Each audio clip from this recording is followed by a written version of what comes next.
चीनी पर यहाँ पर बात करेंगे, जहाँ पर सरकार की सख्ती जारी है। इंडस्ट्री भले ही इस साल ज्यादा उत्पादन की उम्मीद लगा रही हो, लेकिन चीनी के एक्सपोर्ट पर लगे प्रतिबंध को 1 साल और के लिए बढ़ा दिया गया है। आज जो नोटिफिकेशन है वो माना जा रहा है कि आज ही यहाँ पर आ सकता है। ये हफ्ता एक्चुअली यहाँ पर काफी इंपॉर्टेंट रहेगा अगर आप शुगर इंडस्ट्री के हिसाब से देखें तो, क्योंकि आज उम्मीद है कि एक्सपोर्ट नोटिफिकेशन आ जाएगा। ये ओजीएल के अंडर तो नहीं है, लेकिन 2 ट्रांचेज में इसे डेफिनेटली बांटा गया है। साथ ही साथ बात यह है भी है कि एथेनॉल की प्राइसिंग भी हम इसी हफ्ते यहाँ पर आता हुआ देखेंगे। इस पर बात करने के लिए हमारे साथ all India trade sugar association के चेयरमैन प्रफुल्ल विटलानी और national cooperative sugar factories federation के एमडी प्रकाश नायक नवरे हैं। आप दोनों का कार्यक्रम में स्वागत है। प्रकाश जी, आपसे पहले जानना चाहेंगे किस तरह के एक्सपोर्ट की उम्मीद है। पिछला साल तो हमने रिकॉर्ड टूटते हुए देखा था, इस बार माना जा रहा है कि 8 से 9 मिलियन टन के एक्सपोर्ट को मंजूरी दी जा सकती है।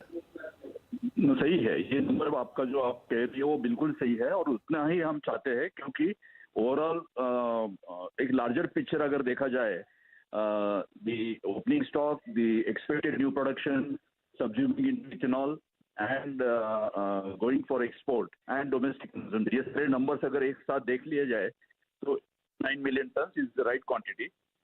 Anything above that might be embarrassing for the government to look out for importing sugar, क्योंकि domestic requirement हमें meet करना बहुत जरूरी है। तो that number is correct. Now for policy in 2 tranches we are awaiting, either today late evening or tomorrow. We are expecting it to be known to us. यानी कि export Kota कितना है वो 2 ट्रांचेस में आएगा और पहले वाला 5 से 6 मिलियन टन हो सकता है, दूसरा 2 से 3। ऐसे अटकलें फिलहाल यहाँ पर बाजार लगा रहा है, लेकिन जैसे प्रकाश जी ने कहा आज कल में वो चीज़ यहाँ पर क्लियर होती हुई नजर आएगी।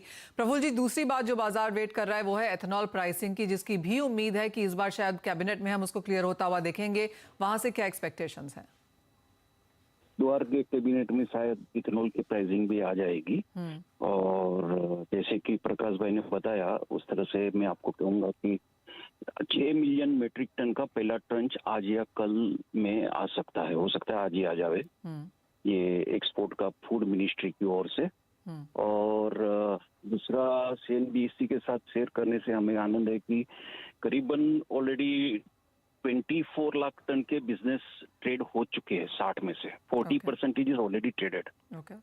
एंड वी एक्सपेक्ट कि ये फाइनेंशियल पूरा होने से पहले 31 मार्च के पहले 20,000 करोड़ का एडिशनल डॉलर रेवेन्यू इंडिया को शुगर एक्सपोर्ट की ओर से इंडियन गवर्नमेंट को मिल जाएगा। और ये जो 60 लाख टन है उसकी फिजिकल लिफ्टिंग जो है फरवरी के लास्ट या मार्च के फर्स्ट सेकंड वीक में होते हुए, यानी शिपमेंट भी मार्च के पहले ये फाइनेंशियल ईयर में हो जाने की पूरी उम्मीद है। सेकंड ट्रंचेस की जहां तक सवाल है तो सेकंड ट्रंचेस के लिए जनवरी एंड या फरवरी में उसको रीलुक किया जाएगा कि इथेनॉल में कितना डाइवर्जन हुआ है और बाकी जो है कि कितना प्रोडक्शन होने जा रहा है। जो कंफर्म आइडिया आती है 360 के ऊपर अगर कुछ आता है तो वो एडिशनल सेकंड ट्रंच भी आ जाएगा, लेकिन वो उसके लिए जनवरी एंड या फरवरी फर्स्ट वीक के लिए वेट करना पड़ेगा। ऑलराइट, यानी पहला ट्रांच तो आजकल में आ जाएगा और दूसरा यहाँ पर जैन एंड तक आता हुआ नजर आएगा। एक बार सरकार को क्लैरिटी आ जाएगी कि किस तरह की फसल या किस तरह की शुगर आउटपुट हम यहाँ पर देख रहे हैं। प्रकाश जी, अगर हम इंटरनेशनल मार्केट्स में देखें तो चीनी के भाव यहाँ पर week on week, month on month इस साल में भी नेगेटिव में दिखते हैं, तो कितना यहाँ पर एक्सपोर्ट वायबल हो पाएगा?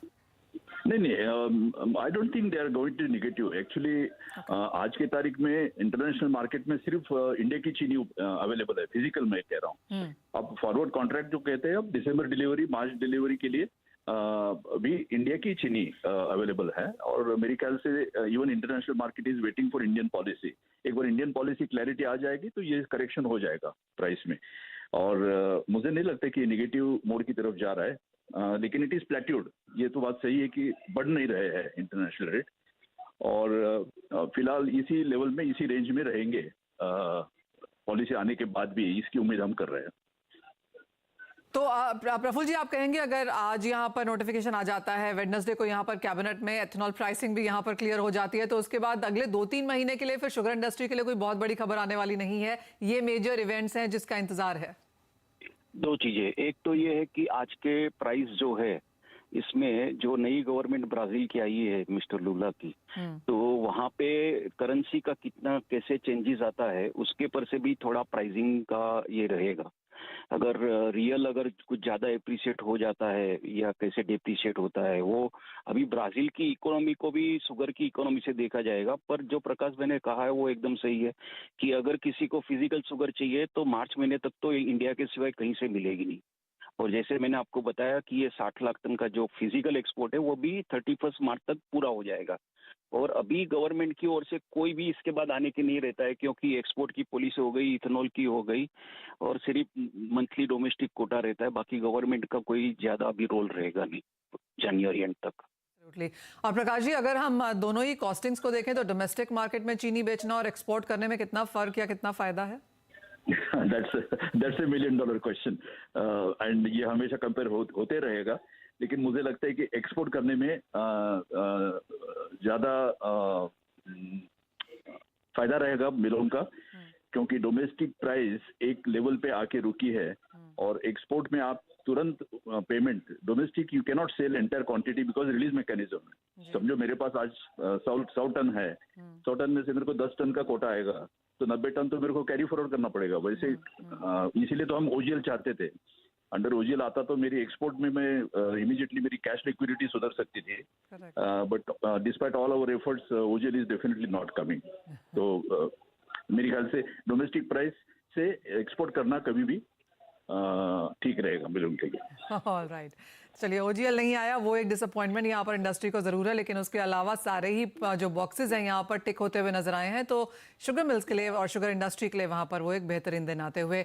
बहुत शुक्रिया प्रफुल्ल जी और प्रकाश जी, आप दोनों का ही साथ में जुड़ने के लिए और उन तमाम चीज़ों को जो चीनी सेक्टर से यहाँ पर रिलेट करती हैं उन पर अपनी राय भी देने के लिए।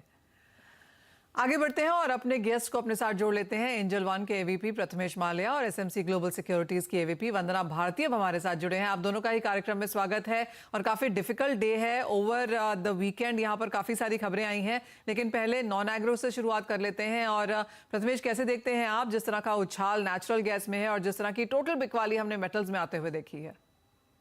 Good evening Manisha. ये नेचुरल गैस काफी ज्यादा वोलेटाइल कमोडिटी है, यहाँ पे स्टॉप लगाना हमेशा मुश्किल हो जाता है। इसके लिए बेटर है एडवाइस कि यहाँ पे ऑप्शंस में ट्रेड करें और नेचुरल गैस की वोलेटिलिटी को कैरी ना करें। बट ट्रेड पर्सपेक्टिव से अगर यहाँ पे दो स्ट्रैटेजीज को अपनाना चाहेंगे तो वो क्रूड में बिकवाली की सलाह रहेगी। 7260 एंट्री पॉइंट रहेगा, 7320 स्टॉप रहेगा, नीचे में टारगेट 7140 के रहेंगे। सिमिलरली गोल्ड दिसंबर वायदा सेल करने की सलाह रहेगी। 50,350 एंट्री पॉइंट रहेगा, 5460 स्टॉप रहेगा, उस टारगेट रहेंगे 50,130। उसके अलावा ये इवेंट जो है, ये जो हफ्ता है काफी इवेंट बेस्ड है, तो वोलेटिलिटी बहुत ज्यादा उम्मीद रख सकते हैं। पोजीशंस को कैरी फॉरवर्ड ना करें और स्टॉप लॉस लगाए, ये सलाह रहेगी। ऑलराइट, स्टॉप लॉस जरूर लगाएं, बहुत ज़्यादा वॉलेटिलिटी रह सकती है। ऑफ कोर्स आज चाइना के मैन्युफैक्चरिंग डेटा आए हैं, यूएस फेड की मीटिंग है, बैंक ऑफ इंग्लैंड की मीटिंग है और बहुत सारे इसके अलावा इकोनॉमिक डेटा यहाँ पर काफ़ी सारी कंट्रीज से आने वाले हैं। वंदना, वीकेंड आपके लिए भी आई एम श्योर काफ़ी बिजी रहा। एक तरफ तो चीनी की नोटिफिकेशन जिसके बारे में हमने बात की, दूसरा जिस तरह से रशिया ने विड्रॉ किया है ब्लैक सी के जो ग्रेन एक्सपोर्ट नेगोशिएशंस में, उसका भी असर यहाँ पर क्रॉस बोर्ड है।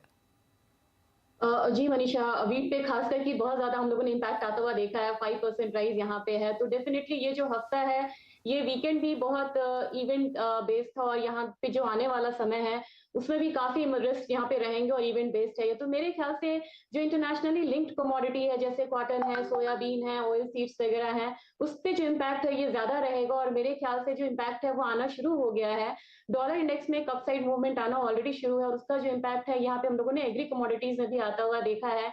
कॉटन में अराइवल सीजन है, तो मेरे ख्याल से एक डबल प्रेशर कह सकते हैं कि यहाँ पे दिख रहा है। यहाँ पे सेलिंग साइड में ही बने रहना चाहिए। 28,650 का एक लेवल रहेगा जहाँ पे सेलिंग इनिशिएट करना चाहिए। 28,400 का एक टारगेट होगा। स्टॉप लॉस यहाँ पे जरूर लगाना होगा। मैं प्रथमेश से यहाँ पे अग्री करती हूँ कि स्टॉप लॉस लगाना होगा, पोजीशन को कैरी फॉरवर्ड नहीं करना होगा इस वीक में। 28,750 का एक स्टॉप लॉस लगाएं। दूसरी कमोडिटी यहाँ पे मनीषा मुझे लग रही है कि स्पाइसेस में भी थोड़ा सा यहाँ पे करेक्शन है, क्योंकि छठ पूजा थी, काफी सारी जो मंडीज है वो यहाँ पे थोड़े बंद है, तो उसका एक कहते हैं कि डल इम्पैक्ट जो है फ्यूचर्स पे भी देखने को मिला है। तो मेरे ख्याल से मंडी रीओपन होगी तो बहुत सारी कमोडिटीज में एक बाइंग आता हुआ हम देखेंगे। फिलहाल मुझे कल के दिन में भी लग रहा है कि स्पाइसेस में एक करेक्शन जो है यहाँ पे बन रहा है और इसमें मैं जाना चाहूंगी जीरे के साथ। मुझे लग रहा है कि यहाँ पे भी एक सेलिंग प्रेशर बनता हुआ दिख रहा है। 23,900 का लेवल रहेगा जहाँ पे सेलिंग करना चाहिए। 23,650 का टारगेट होगा। स्टॉप लॉस लगाना होगा 24,000 का। हमारे दोनों ही एक्सपर्ट्स आपको एक चीज तो फॉर वेरी क्लियरली कहते हुए कि अपने स्टॉप लॉसेस आप यहां पर जरूर लगाएं। इवन एज बिकवाली की राय काफी सारी कमोडिटीज में फिलहाल यहां पर आती हुई नजर आई है, लेकिन ये हफ्ता काफी उठापटक वाला रह सकता है। हम चाहते हैं कि आप मुनाफा कमाएं, हमारे एक्सपर्ट्स वो आपको राय यहां पर बार बार देते हुए। लेकिन इसी के साथ एक ब्रेक के लिए भी रुकेंगे। जब लौटेंगे तो जोड़ेंगे दर्शकों को अपने साथ, लेंगे उनके सवाल।